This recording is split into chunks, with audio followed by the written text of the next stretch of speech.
Hello guys, ਅੱਜ ਮੈਂ ਤੁਹਾਨੂੰ ਦੱਸਾਂਗਾ ਕਿਸੇ ਵੀ AI ਤੋਂ ਪਿਕਚਰਸ ਕਿਵੇਂ ਬਣਵਾਈਏ। ਕਿਸੇ ਵੀ ਤਰ੍ਹਾਂ ਦੀ ਪਿਕਚਰਸ ਕਿਵੇਂ ਬਣਵਾਈਏ।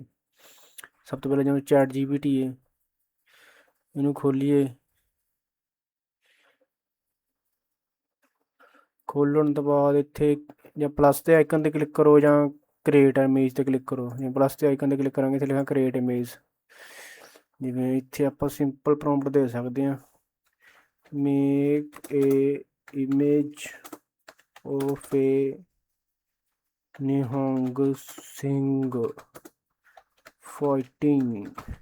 ਐਂਟਰ ਕਰ ਦਈਏ ਜੀ। ਆਪਾਂ ਸਿੰਪਲ ਪ੍ਰੋਂਪਟ ਦਿੱਤੀ ਹੈ ਜੀ। ਆਪਾਂ ਇੱਥੇ ਆਪਾਂ ਇਹਨੂੰ ਪੋਰਟਰੇਟ ਨਹੀਂ ਕਿਹਾ, ਨਾ ਇਹਨੂੰ ਕਿਹਾ ਵੀ ਵਾਈਡ ਸਕਰੀਨ ਦੇ ਫੋਟੋ ਜਾਂ 9:16 ਰੇਸ਼ੋ ਦੇ। ਆਪਾਂ ਸਿੰਪਲ ਪ੍ਰੋਂਪਟ ਦਿੱਤੀ, ਇਹਨੇ ਆਪਣੇ ਆਪ ਡਿਫਾਲਟ ਜੋ ਲੱਗਾ ਹੋਇਆ ਡਿਫਾਲਟ 'ਚ ਬਣਾ ਦੇਣੀ। ਜੇਕਰ ਤੁਸੀਂ ਚਾਹੁੰਦੇ ਹੋ ਵੀ 9:16 ਜਿਵੇਂ 9:16 ਰੇਸ਼ੋ ਹੁੰਦਾ ਉਵੇਂ ਬਣਾਵੇ ਤਾਂ ਇੱਥੇ 9:16 ਪਾ ਸਕਦੇ ਹੋ ਤੁਸੀਂ। ਜੇ ਤੁਸੀਂ ਚਾਹੁੰਦੇ ਹੋ ਵੀ ਇਹ 4K 'ਚ ਹੋਵੇ, ਡਿਟੇਲਿੰਗ DSLR ਤੋਂ ਲਈ ਹੋਵੇ, ਤੁਸੀਂ ਬਸ ਉਵੇਂ ਡਿਟੇਲ ਪਾਈ ਜਾਣੀ, ਅੱਗੇ ਅੱਗੇ ਲਿਖੀ ਜਾਣਾ। ਉਹ ਆਪਣੇ ਆਪ ਉਸ ਤਰੀਕੇ ਦੀ ਵੀ ਫੋਟੋ ਤੁਹਾਨੂੰ ਬਣਾ ਕੇ ਦੇ ਦੇਗਾ। ਐਵੇਂ ਆਪਾਂ ਜੈਮਨੀ ਤੋਂ ਬਣਵਾ ਸਕਦੇ ਹਾਂ। ਜੈਮਨੀ ਫੋਟੋ ਕਲਿੱਕ ਕਰਾਂਗੇ, ਫੋਟੋ ਓਪਨ ਕਰਾਂਗੇ। ਪਹਿਲਾਂ ਨੂੰ ਪਾਸ ਦੇ ਆਈਕਨ 'ਤੇ ਜਾਵਾਂਗੇ, ਇੱਥੇ ਕ੍ਰੀਏਟ ਇਮੇਜ 'ਤੇ ਕਲਿੱਕ ਕਰਾਂਗੇ। ਇੱਥੇ ਆਪਾਂ ਇਹਨੂੰ ਪ੍ਰੋਂਪਟ ਦਾਂਗੇ make A image of Nihang Singh fighting.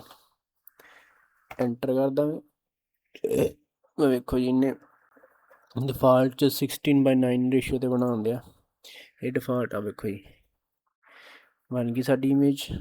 ਇੱਥੋਂ ਅਸੀਂ ਆਪਾਂ ਇਹਦਾ ਰੇਸ਼ੋ ਵੀ ਚੇਂਜ ਕਰ ਸਕਦੇ ਹਾਂ, ਜਿਵੇਂ ਸਕੇਅਰ 1:1, 3:4, 9:16, 4:3। ਜਿਵੇਂ ਆਪਾਂ ਵਾਈਡ ਸਕਰੀਨ ਲੈਣੀ 16:9 ਕਰਾਂਗੇ, ਇਹ ਦੁਬਾਰਾ ਤੋਂ ਬਣਾਉਣ ਲੱਗ ਜਾਏਗਾ 16:9।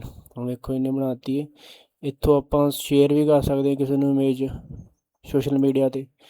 ਕਾਪੀ ਕਰ ਸਕਦੇ ਹਾਂ ਇਮੇਜ 'ਚ। ਡਾਊਨਲੋਡ 'ਤੇ ਕਲਿੱਕ ਕਰਾਂਗੇ, ਡਾਊਨਲੋਡ 'ਤੇ ਕਲਿੱਕ ਕਰਾਂਗੇ ਅਤੇ ਡਾਊਨਲੋਡ ਹੋਣ ਲੱਗ ਜਾਏਗੀ ਇਮੇਜ। ਜੇਕਰ ਤੁਹਾਡੇ ਕੋਲ ਪ੍ਰੋ ਪਲਾਨ ਹੈ, ਤੁਸੀਂ ਮਲਟੀਪਲ ਦਿਹਾੜੀ ਦੇ ਵਿੱਚ ਬਣਾ ਸਕਦੇ ਹੋ। ਜੇਕਰ ਤੁਹਾਡੇ ਕੋਲ ਪ੍ਰੋ ਪਲਾਨ ਨਹੀਂ ਹੈਗਾ, ਤੁਸੀਂ ਵੱਧ ਤੋਂ ਵੱਧ 20-30 ਇਮੇਜਸ ਬਣਾ ਸਕਦੇ ਹੋ। ਕੋਈ ਡਾਊਨਲੋਡ ਹੋ ਗਈ।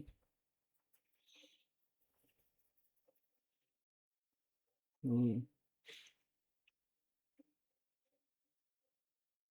8.3 MB ਦੀ ਇਮੇਜ।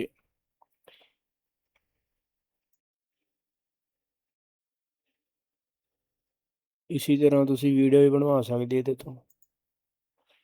ਕ੍ਰੀਏਟਿਵ ਵੀਡੀਓ ਪਰ ਆਪਾਂ ਕਿਸੇ ਹੋਰ ਦਿਨ ਉਹਦੇ ਬਾਰੇ ਸਿੱਖਾਂਗੇ। ਪਹਿਲਾਂ ਆਪਾਂ ਸਿੰਪਲ ਇਮੇਜ ਬਣਾਉਣਾ ਸਿੱਖਣੀ।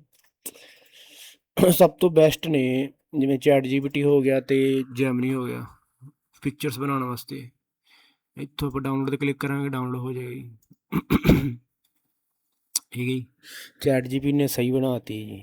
ਮੇਰੇ ਮੁਗਲਾਂ ਨਾਲ ਲੜ ਰਿਹਾ ਨਿਹੰਗ ਸਿੰਘ, ਇੱਥੇ ਜਿਹੜੀ ਨੇ ਬਣਾਈ ਹੈ ਆਪਣੇ ਖਾਲਸੇ ਨਾਲ ਲੜਾਈ ਜਾ ਰਿਹਾ ਜੈਮਨੀ। ਐਵੇਂ ਤੁਸੀਂ ਬਣਾ ਸਕਦੇ ਹੋ, ਬਹੁਤ ਸਿੰਪਲ ਤਰੀਕਾ ਜੀ। ਠੀਕ ਹੈ ਜੀ, ਮਿਲਦੇ ਹਾਂ ਨੈਕਸਟ ਵੀਡੀਓ ਵਿੱਚ, ਕੁਛ ਹੋਰ ਸਿੱਖਾਂਗੇ। Bye bye.